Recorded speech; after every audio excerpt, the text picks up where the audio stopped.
Bank ವಂಚನೆ ಕೇಸ್ನಲ್ಲಿ ಮಾಜಿ ಸಚಿವ ಕೃಷ್ಣಯ್ಯ ಶೆಟ್ಟಿ ಸೇರಿ ಮೂವರು ದೋಷಿ ಎಂದು ಜನಪ್ರತಿನಿಧಿಗಳ ವಿಶೇಷ ಕೋರ್ಟ್ ತೀರ್ಪು ಕೊಟ್ಟಿದೆ.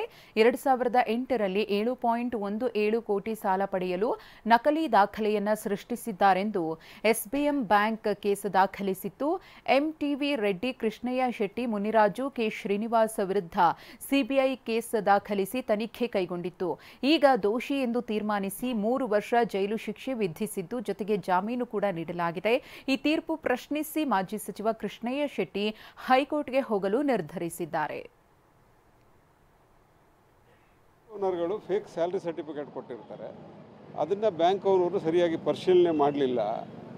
ಆಮೇಲೆ ಅದರದ್ದು ಹಣಗಳೆಲ್ಲ ಕೃಷ್ಣಯ್ಯ ಶೆಟ್ಟಿ ಅವರಿಗೆ ಹೋಗಿದೆ ಅನ್ನೋ ಕಾರಣಕ್ಕೆ ಸಿಬಿಐನವರು ಚಾರ್ಜ್ ಶೀಟ್ ಹಾಕಿದ್ರು.